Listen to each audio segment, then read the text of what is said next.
First, the series for people with hearing difficulties. See here.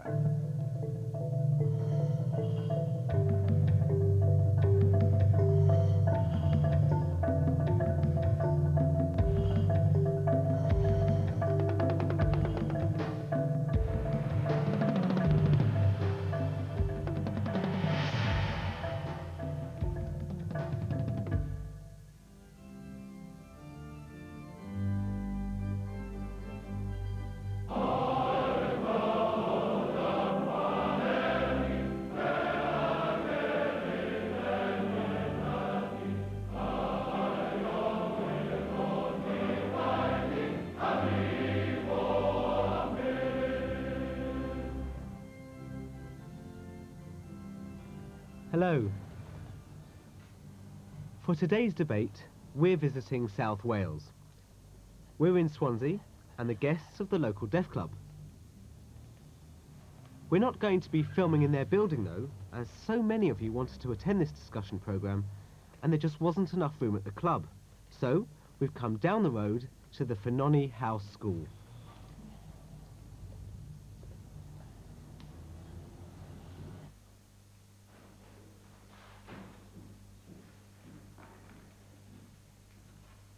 You may remember at Manchester Deaf Club when we held a debate entitled, "Should there be a deaf chief executive now?"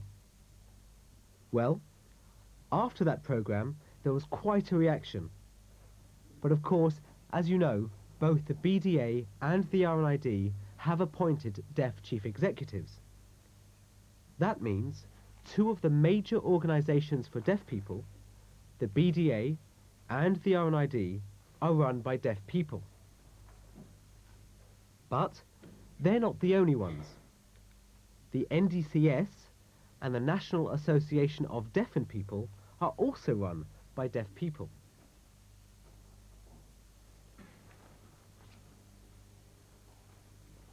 So, now we have these deaf chiefs all running separate organisations. Why? Why have so many organisations for deaf people?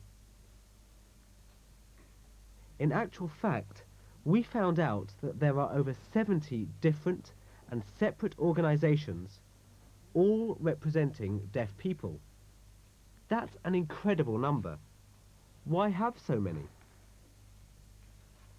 Wouldn't it be better perhaps if all these associations amalgamated into one, and as a result make the deaf community more powerful?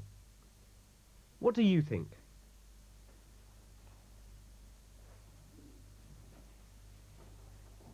That's the subject for today's discussion. So, who would like to stand up on the rostrum and kick off the programme? Yes, you, sir.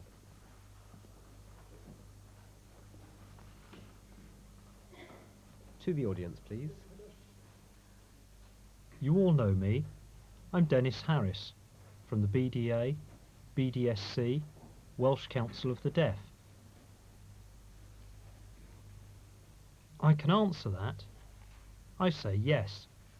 There are too many organisations, and I can go back to 1973 when I attended a seminar in London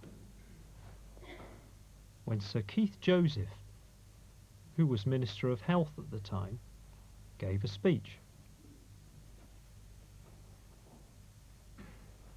At the time, we had the BDDA, RNID, BARHO, and the National Deaf Children's Society.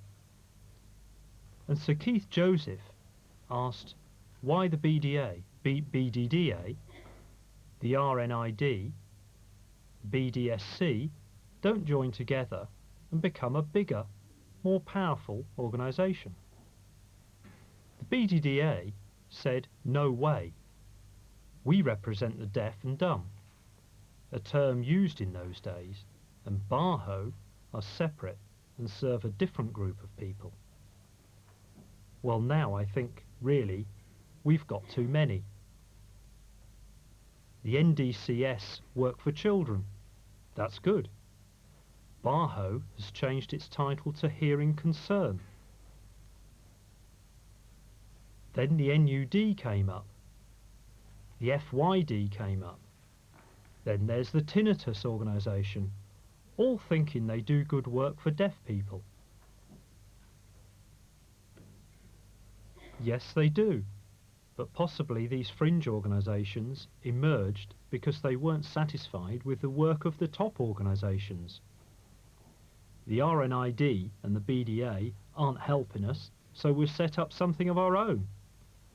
I remember when the NUD was set up with Paddy Ladd, and he said, "Look, the BDA is inadequate. Why don't you set something up of your own?" So that's how it started and developed from there. And now in the same way, you have more and more groups working for the deaf and everything's going well. But I ask you, what real concrete benefit do you get from all these organisations? Right. Can I throw in a question here? What's your personal view? Do you think that these organisations should amalgamate into one or two major organisations, or should the situation remain as they are with 70? Briefly, please. I think deaf people would gain more power if they try to cooperate and have more strength to show the government. Because as you know, we're always campaigning for equal rights.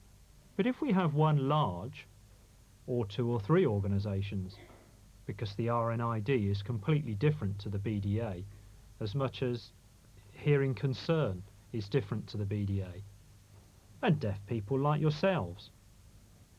But if they can get together, I feel we'd have more power to lobby government and achieve equal rights. Right, thank you. Thank you. Okay.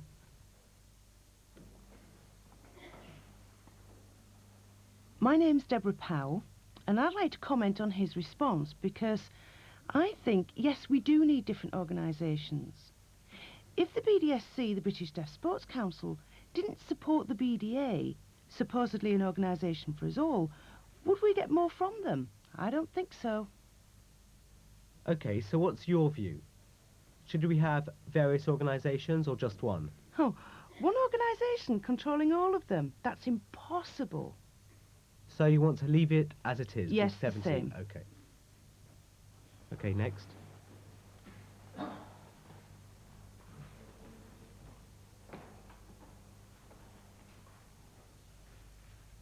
I was surprised that you said there were 70 different organisations. I just didn't know that. I know of a few of them, but 70, my goodness. I'm sure that most of you didn't know 70 existed. That's just too many. But where's the information from them? We don't get half of it. That's terrible. But one other thing about technology. What's the name? Sound Advantage. Well, Sound Advantage, they deal with technical things for deaf people. And they're run by the RNID, with other organisations running other companies. It's very confusing not knowing who to contact, who the best people are to ask about things. Technology would be best run by just one organisation. That would make it easier for us. We'd know who to contact then. Just a thought. Okay, thank you. Anyone else? Yes.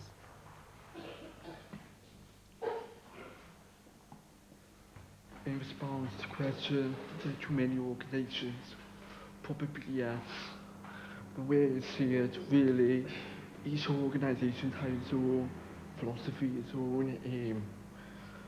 So because the needs of the people and hard of hearing people are so diverse, it would be impossible to actually group as one organization.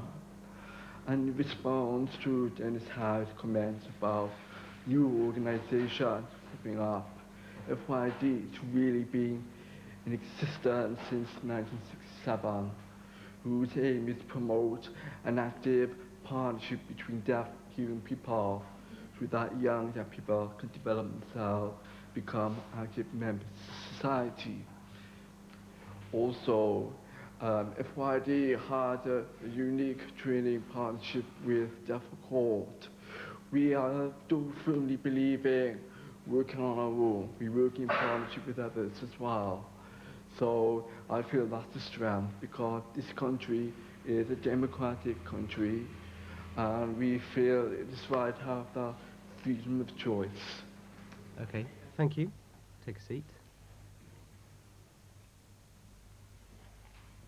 Here. Hello, my name is Keith Hughes. Well, I think if there were two organisations, we would have a lot more power for our human rights. The funding would be more focused instead of being dispersed amongst a large number of organisations and leaving them to it, which weakens all of them. In other parts of the world, there is just one organisation, but here there are too many, making them weak. Okay, thank you. Yes, you next.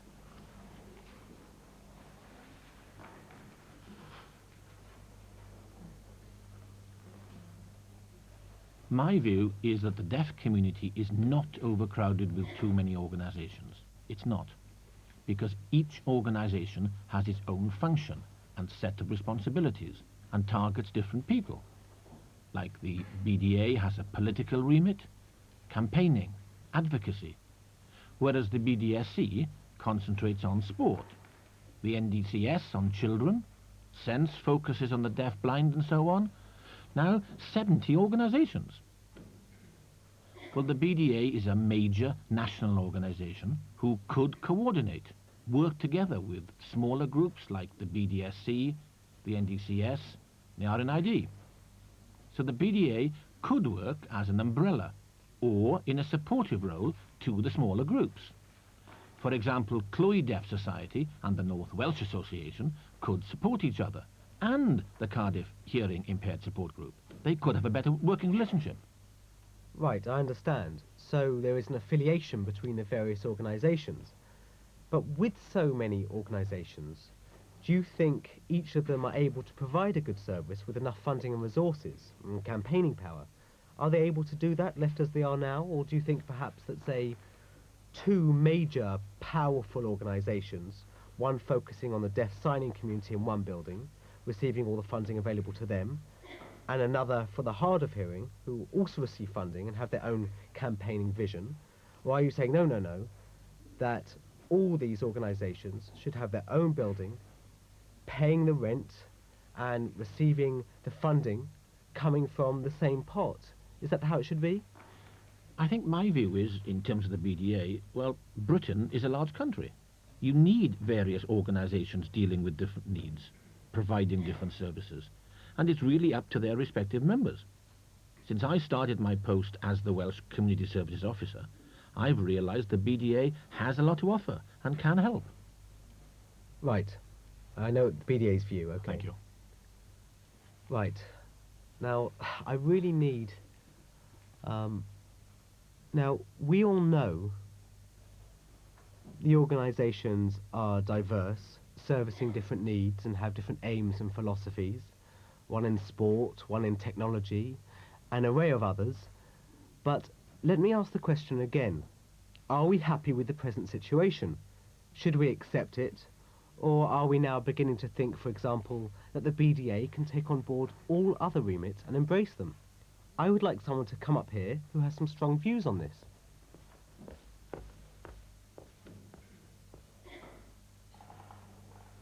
Right. Organisations. Well, when we look at all the different disabilities and their organisations, like the deaf-blind, they have their own organisation focusing on their needs. Then there's the BDA and the RNID. I think 70 organisations seems rather a lot. Maybe they could be compacted so that we know who we should be contacting and what each one of them is dealing with. But there again, I think it's a good thing for deaf people to run their own groups and events. Maybe they should become one organisation. So, how many organisations do you think there should be? Well, I'd say around 20. 20. Yes, because 70 is far too many. I didn't realise there were that many. So you want 20? Yes, 20. You think there should be 20? Yes, okay. I think so, 20. Okay, next. My name is Sue Stone, and I'm a representative of the Hearing Concern group in Cardiff. It's a very new group. I don't have very much experience with belonging to associations.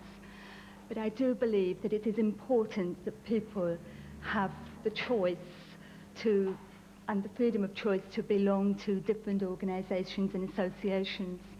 Because just because you wear a hearing aid doesn't mean to say you become a hearing person.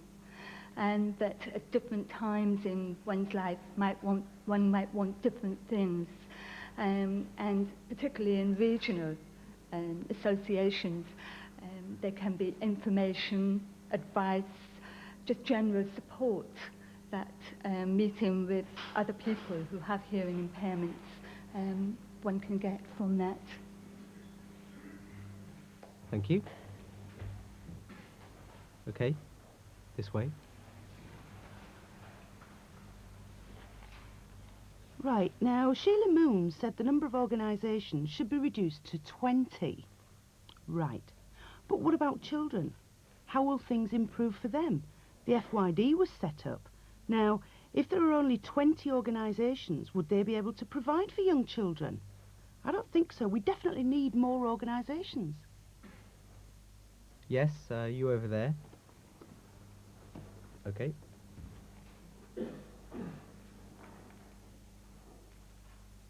I am Selwyn Rees. I was born in Swansea. I now live in Cwmbron near Newport. About 60 years ago, there were a lot of members of the BDA, and now there are very few. That surprises me, and you know, it upsets me. So I asked, "You loved working for the BDA, so why did you stop?" "Well," he said. "What then?" "Well," he said, "the BDA have done nothing for deaf clubs in Wales. Nothing." I was surprised. "Nothing? Are you sure?" And I asked about the donations given to the clubs, because they need money to run. "Not from the BDA," he says. "I object to it." I was amazed, and he said the BDA separated itself from the BDSC because they were always asking for money, and the BDA was sometimes having to fork out. Oh, hang on a minute, Clive. So really, I praise the BDA, and I feel they do a good job for deaf people. Okay, let me ask you this. If there wasn't a BDA, or BDSC, or RNID, what would deaf people do then, eh? When I was young, I knew nothing about them. Nothing at all. I didn't have a clue. Thank you. Okay, thank you very much. Okay, next.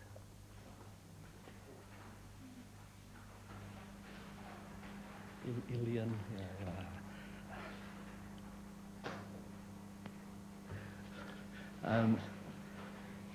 I'm thinking one organization makes a dictatorship and 70 organizations make a culture. And it's as simple as that. And if anything, I want another organization, and that's a sign for hearing people. Ah, okay, thank you. Now, I'd like to take this discussion further and move on. I'll give you an example. Hearing Concern is a relatively small organisation. The RNID is a much larger, major organisation that doesn't just focus on deaf people. They serve the deafened, hard of hearing, and other aspects of deafness. Hearing Concern has a very limited budget, whereas the RNID has a much larger one. Do you think that that is acceptable, and should they continue as they are? Hello, my name is Lisa Lloyd-Williams and I live in Swansea also.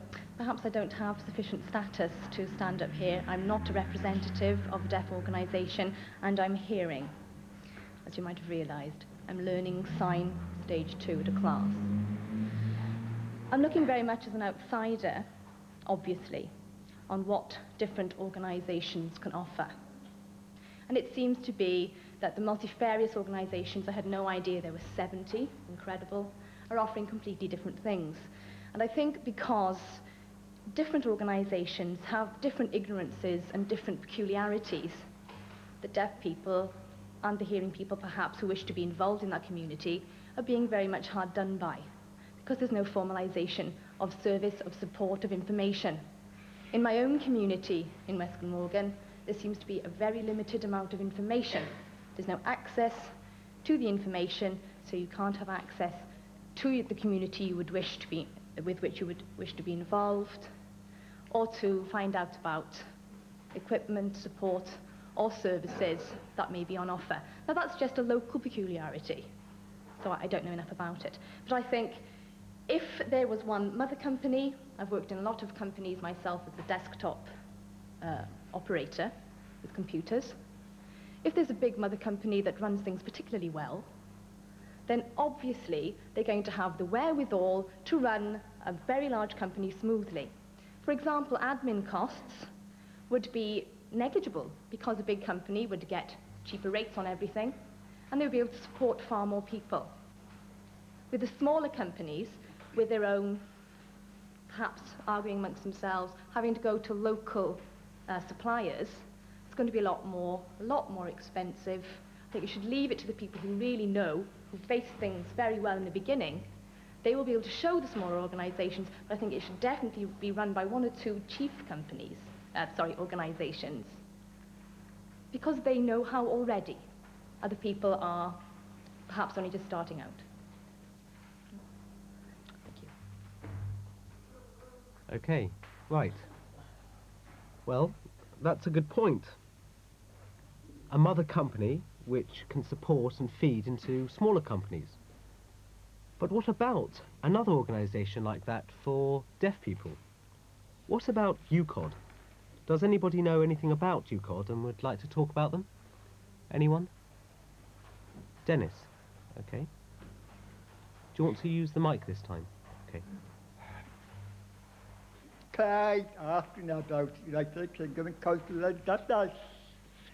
Now, when I first started speaking, I speaking about 1973, Keith Joseph, that time, there was 4 organizations, and they set up the panel of 4, BDI, RNID, BI here to here last time, National Deaf Children's Society, to try to work together to solve the problems. BDA executive, we discuss things, pass it on to the rep on a panel of 4. It was all right, and that because 70 different organizations, the possible panel of 4 to work with them. So they got together 2 years ago. At the meeting, Jack Ashley was chairman, and they set up United Kingdom Council on Deafness. Now I think the aim of that is to try to work all right together. But where it will work, I don't know. Because you know, there's a lot of jealousy in the deaf world. Each organization thinks they're better than this one. That is the problem.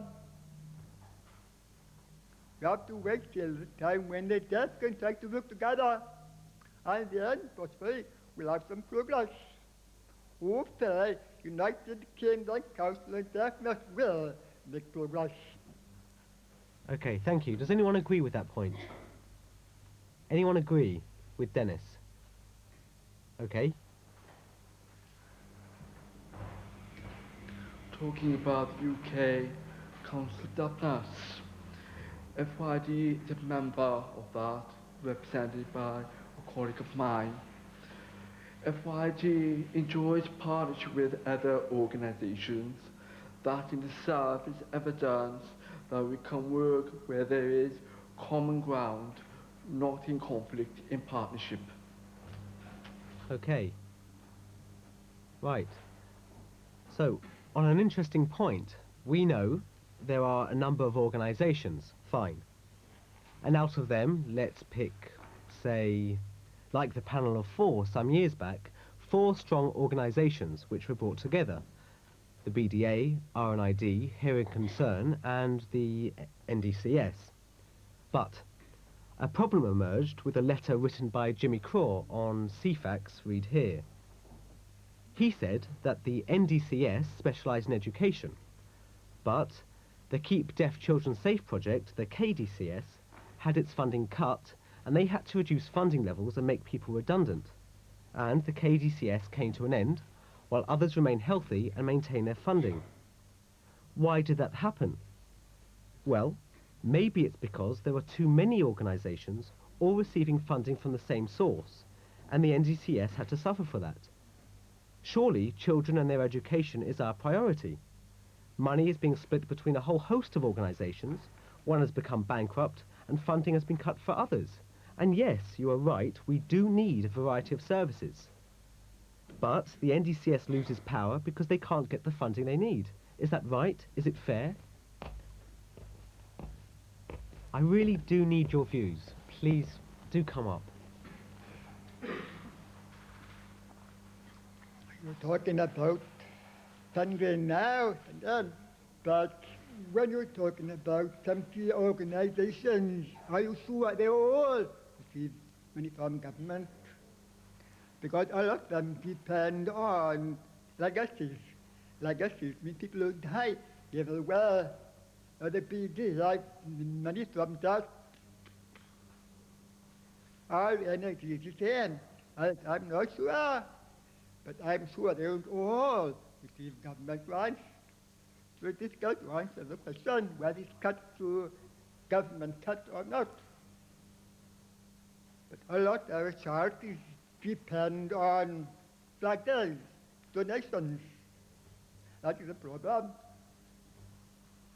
Okay. Yes. Yes, you over there.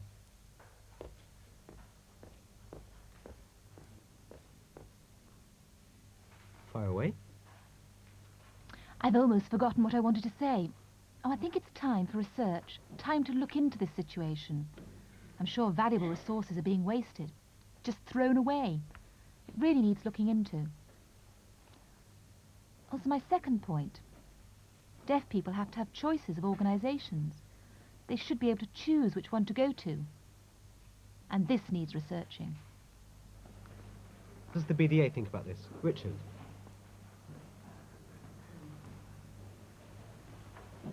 Well, in a democracy, people have a choice. And if they want to put funding in one direction or another, that's their choice. In terms of education, I think that two organisations working together would make a stronger voice. Thank you, Richard. Okay. Well, it's been an exciting and reactive debate. And what I've gleaned from it really is that people here still believe that it is important to have a variety of organisations instead of just one or two major organisations. In the future, perhaps, we'll come back again with different opinions, maybe. Well, thank you for inviting us and making us feel so welcome. And thank you for coming. Bye-bye.